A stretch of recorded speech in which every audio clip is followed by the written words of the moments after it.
En los primeros días de 1970, el clima político en la República Argentina es de agitación e incertidumbre. Las grandes movilizaciones populares, iniciadas un año antes con el Cordobazo, dejan a la dictadura del general Juan Carlos Onganía en una situación de extrema debilidad. En el mes de mayo, un acontecimiento acelera el conflicto. Un comando armado de la naciente organización Montoneros secuestra y posteriormente ejecuta al expresidente de facto, Pedro Eugenio Aramburu. Días después, Onganía es destituido. En su lugar, las Fuerzas Armadas designan presidente a Roberto Marcelo Levingston, un militar casi desconocido, representante del sector nacionalista del ejército. Detrás del nombramiento de Levingston está el general Alejandro Agustín Lanusse, verdadero hombre fuerte del gobierno militar.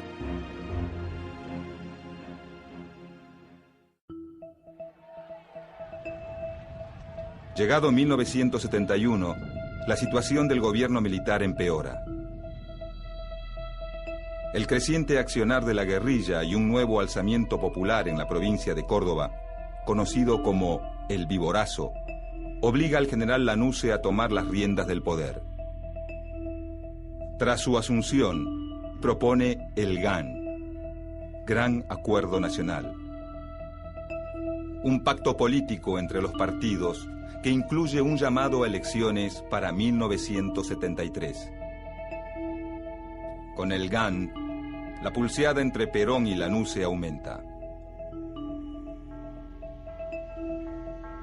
Lanusse, que quiere evitar a toda costa el regreso de Perón al poder, busca instalarse a sí mismo como el gran candidato no peronista a la presidencia. Perón, desde su exilio en Madrid, sigue alentando las acciones de organizaciones armadas como la FAP y Montoneros, con el fin de desgastar aún más a Lanusse. Esa violencia, hermanos, los pueblos, no es violencia, es justicia. A fines de 1971, Perón nombra como su delegado personal a Héctor Cámpora, un hombre conocido por su absoluta lealtad al exmandatario. También crea el Frente Cívico de Liberación Nacional, Fresilina, denominación con la que el peronismo, en alianza con otros partidos, planea presentarse a elecciones. Para los primeros meses de 1972, la estrategia del GAN no prospera. Lanusse, convencido de que no logrará nada de Perón, crea una cláusula que le impide presentarse como candidato a la presidencia. A pesar de esta maniobra, el 17 de noviembre de 1972, tras 17 años de ausencia, Perón regresa de España y vuelve a pisar suelo argentino.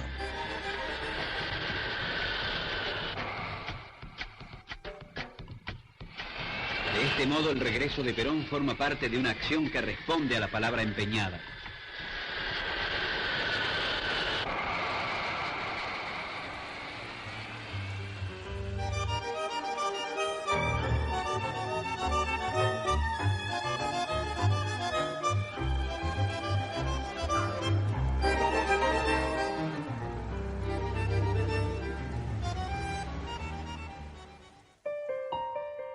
Durante el breve lapso de tiempo que permanece en el país, Perón no se encuentra con Lanusse. En cambio, sella un acuerdo de convivencia con su histórico adversario, el líder radical Ricardo Balbín. Además, designa a Héctor Cámpora como candidato a presidente por el Frente Justicialista de Liberación, Frejuli, coalición electoral que reemplaza al Fresilina. Bajo la consigna Cámpora al gobierno, Perón al poder, la juventud peronista y Montoneros se lanzan a una febril campaña que incluye actos públicos y grandes movilizaciones.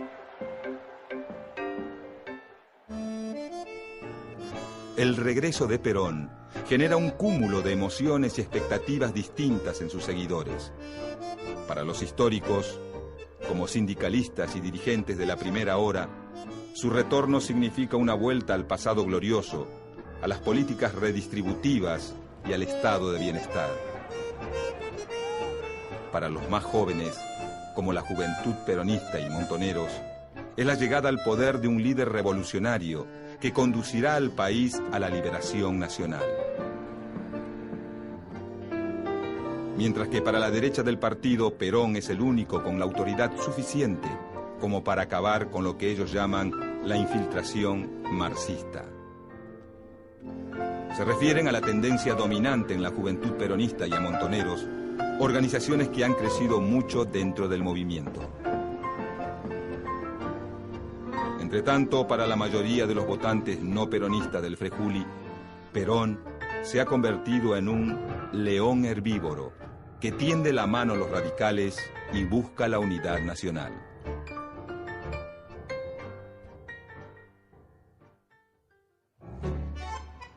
El 11 de marzo de 1973, el país concurre masivamente a las urnas. Al finalizar el escrutinio, la fórmula Héctor Cámpora, Vicente Solano Lima, se impone con más del 49% de los votos. Ante la contundencia de la victoria y pese a no llegar al 50% que marca la ley, los militares aceptan el triunfo del peronismo. En consecuencia, el 25 de mayo de 1973, Héctor Cámpora, el tío, como lo llaman sus seguidores, asume como presidente. En las calles, miles de jóvenes festejan la llegada al gobierno de un proyecto nacional y popular que dice oponerse de manera tajante al imperialismo.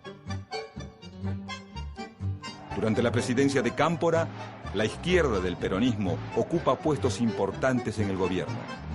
Sus candidatos ganan las gobernaciones de provincias consideradas clave, como Buenos Aires, Córdoba y Mendoza, así como varias bancas en la Cámara de Diputados. La juventud peronista obtiene el control de todas las universidades nacionales y logra ubicar a dos de los suyos en el gabinete. Esteban Rigui como ministro del Interior y Juan Puig en las Relaciones Exteriores. Por expreso pedido de Perón, la cartera económica queda a cargo de José Berg-Helbart, un empresario de ideas nacionalistas que busca dinamizar la economía argentina mediante el impulso a la exportación de bienes industriales, pero sin descuidar las exportaciones agrícolas. Siguiendo directivas de Perón, la CGT y los sectores empresarios nacionales firman el Pacto Social, un acuerdo para mantener el crecimiento económico sin caer en la inflación. En poco tiempo, el plan económico de Helbart comienza a generar resquemores entre muchos terratenientes que ven al gobierno de Cámpora como un rotundo giro a la izquierda.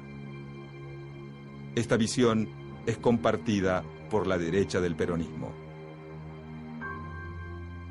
Por el contrario, los sectores más combativos, que pensaban que con Perón se iniciaba la patria socialista, encuentran al nuevo gobierno demasiado moderado. El conflicto dentro del peronismo no tardará en explotar.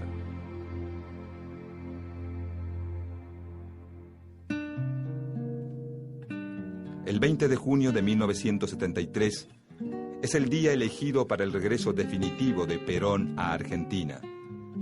La organización de la bienvenida queda a cargo de los sectores de la derecha peronista y el sindicalismo ortodoxo, quienes aprovechan la oportunidad para marcar territorio frente a sus enemigos de la tendencia revolucionaria, como se autodenominaba el ala izquierda del peronismo.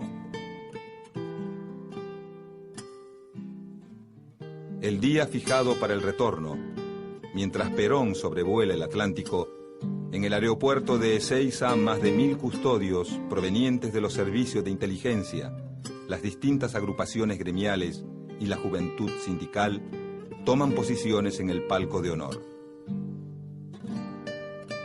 Por la autopista Riccieri, un río humano avanza a paso sostenido. Son más de 2 millones de peronistas que marchan a reencontrarse con su líder. Pasado el mediodía, sectores de la juventud peronista y montoneros comienzan a presionar para ganar el palco.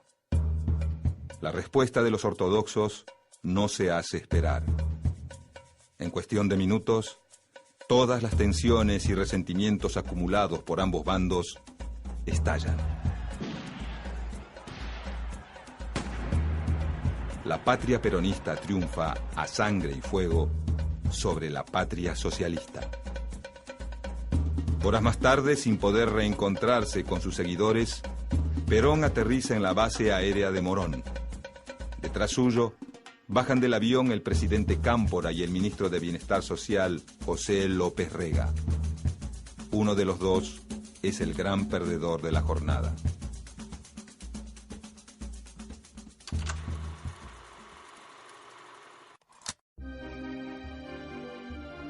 A 24 horas de la masacre de Ezeiza, el enfrentamiento entre el peronismo revolucionario y el sector ortodoxo ya no tiene vuelta atrás. 3 semanas más tarde, tras 49 días en el ejercicio de la presidencia, Héctor Cámpora renuncia. El poder ejecutivo queda en manos de Raúl Lastiri, presidente de la Cámara de Diputados y yerno del ministro López Rega. Lastiri llama a elecciones nacionales. A esta altura, nadie duda que el próximo presidente será Juan Domingo Perón. El viejo líder, tratando de aplacar las disputas dentro del movimiento, nombra como compañera de fórmula a su esposa, María Estela Martínez Cartas, más conocida como Isabelita. Finalmente, el 23 de septiembre de 1973, la fórmula Perón-Perón triunfa en las elecciones con el 62% de los votos.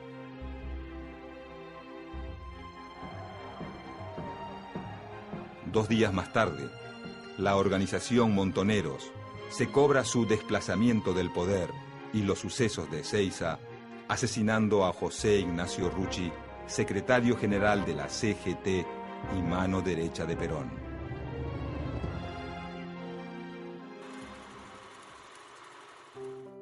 El 12 de octubre de 1973, Juan Domingo Perón se coloca por tercera vez la banda presidencial. Los sectores ortodoxos del movimiento aprovechan la victoria para encaramarse aún más en el poder y desplazar definitivamente a la izquierda del partido. López Rega acapara el gabinete de ministros, designando en puestos importantes a varios de sus colaboradores. Desde el Congreso, los legisladores ortodoxos impulsan una nueva ley sindical que deja fuera del juego a los gremios clasistas. Al mismo tiempo se modifica el Código Penal, autorizando a reprimir las huelgas de los sindicatos opositores y las actividades de los grupos considerados subversivos.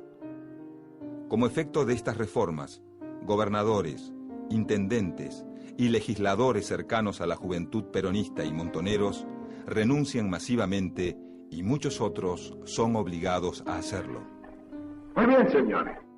El que esté con esos intereses se saca la camiseta peronista y se va. Nosotros, por perder un voto, no vamos a ponernos tristes.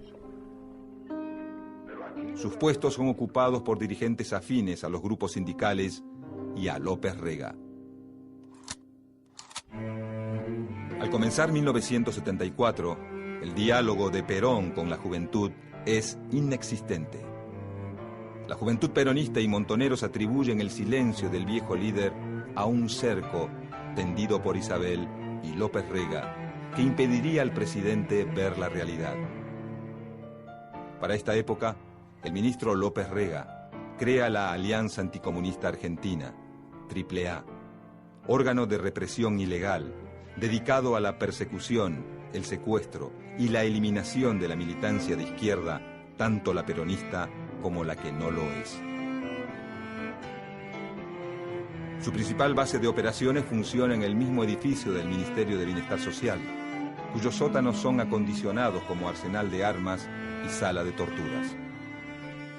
En su raid represivo, las bandas armadas de la AAA se cobran más de 400 vidas entre las que se encuentran las del padre Carlos Mujica, popular sacerdote tercermundista vinculado a la Juventud Peronista. Rodolfo Ortega Peña, abogado y diputado por la izquierda peronista. Y Silvio Frondizi, intelectual marxista y hermano del expresidente argentino.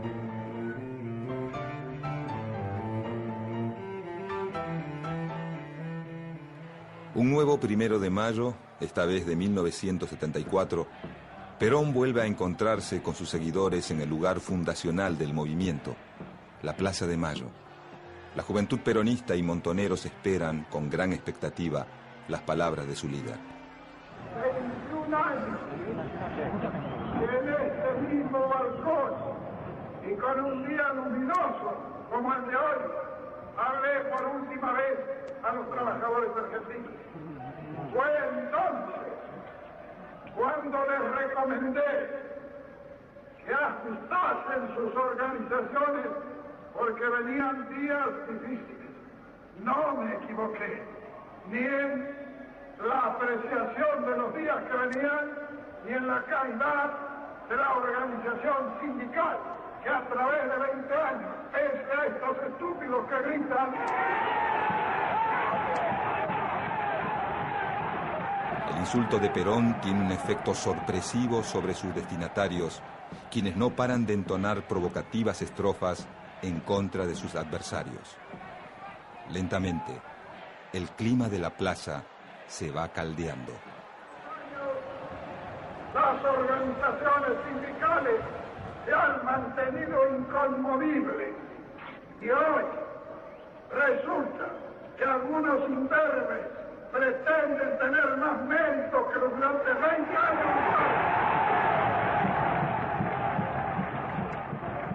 Inmensas columnas de la Juventud Peronista y Montoneros comienzan a abandonar el acto.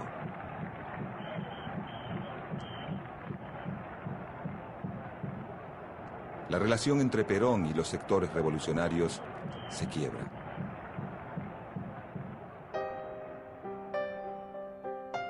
La ruptura de Perón con la juventud se da en un contexto de crisis económica.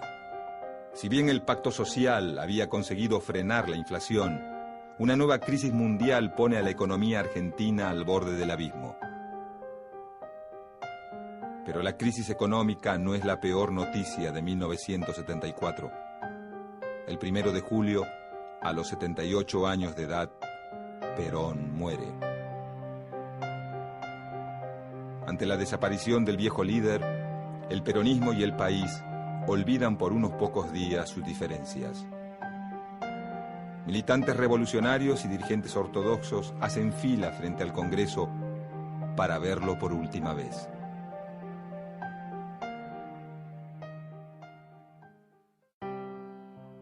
Con la muerte de Perón, el gobierno queda en manos de su esposa y el poder en las de López Rega. En este contexto, la organización Montoneros, principal blanco de la persecución de la AAA, decide pasar a la clandestinidad. El pase a la clandestinidad coincide con el inicio de una febril ofensiva armada. En pocos meses, la organización asesina al exministro del Interior de la NUCE, Arturo Mor Roy. Secuestra a los empresarios Juan y Jorge Born y atenta contra la vida de uno de los máximos jefes de la AAA, el comisario Alberto Villar. La respuesta de la AAA no se hace esperar. A las habituales cacerías de militantes de izquierda se suma una dura ofensiva contra las agrupaciones de base que simpatizan con Montoneros.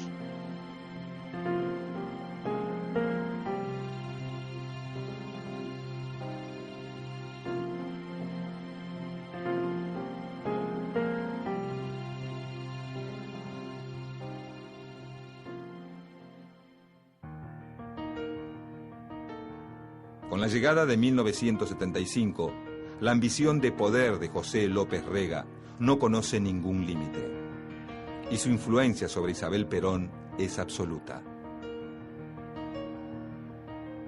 El brujo, como lo llaman sus detractores, y también sus seguidores por sus permanentes referencias a las ciencias ocultas, comienza a usar el aparato represivo de la AAA para intimidar a algunos dirigentes de la CGT, con el fin de adueñarse de los cuantiosos fondos de sus obras sociales. Los turbios intereses del ministro pronto deterioran la relación entre el gobierno y la CGT. La relación se termina por romper cuando los líderes de la Central Obrera no son invitados al acto de repatriación de los restos de Eva Perón. Sin el apoyo de la CGT, el gobierno de Isabel Perón tiene muy pocas chances de sobrevivir. Como maniobra de salvataje, la presidenta busca el auxilio de las Fuerzas Armadas y del sector empresario.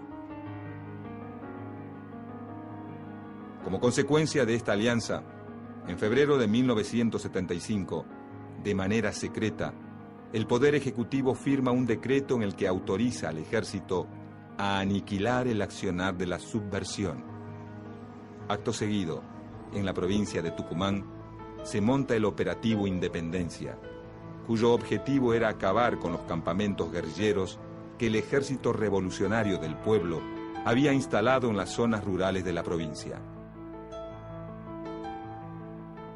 Durante este operativo, los militares argentinos ensayan por primera vez el sistema de centros clandestinos de detención y el uso de la tortura sobre los detenidos para obtener información, una modalidad que tendrá su apogeo en los años posteriores.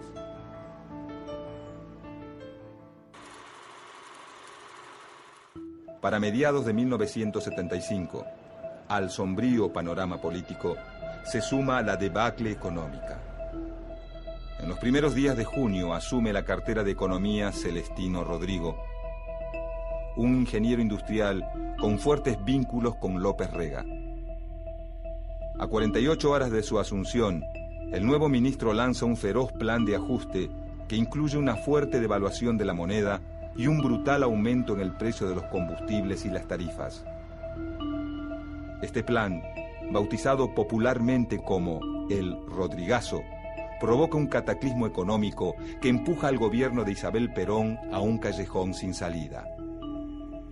En medio del caos que producen las huelgas y manifestaciones en contra del plan económico, López Rega huye del país. Con la inflación desbocada y la violencia de las organizaciones armadas revolucionarias sumida en una espiral creciente, Isabel Perón, alegando problemas de salud, decide tomarse unos días de licencia y deja el Poder Ejecutivo en manos del presidente del Senado, el doctor Ítalo Luder. Durante su breve mandato, la modalidad represiva del Operativo Independencia se amplía a todo el país y se busca un consenso entre peronistas y radicales para desplazar del poder a la presidenta, pero no logran ponerse de acuerdo en la forma de hacerlo. La popularidad del gobierno se va desmoronando. En octubre de 1975, Isabel Perón retoma sus funciones. Ante las continuas amenazas de golpe, anuncia elecciones para 1976.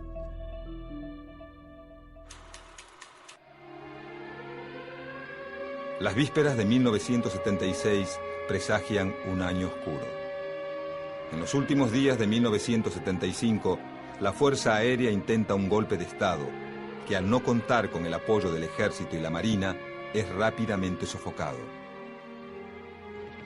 Pocos días después, en la localidad de Monte Chingolo, un escuadrón del ERP intenta copar el batallón del Ejército Domingo Viejo Bueno.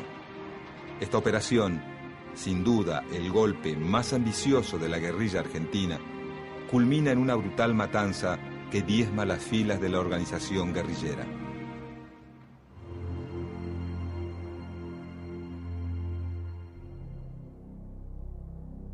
Llegado enero de 1976, la suerte de Isabel Perón está echada.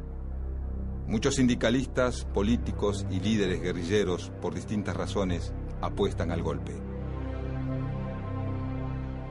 El 24 de marzo de 1976, Isabel Perón es detenida y puesta a disposición del Poder Ejecutivo de la Nación. Una nueva dictadura militar ha comenzado. Comunicado número 1 de la Junta Militar. Se comunica a la población que a partir de la fecha el país se encuentra bajo el control operacional de la Junta Militar.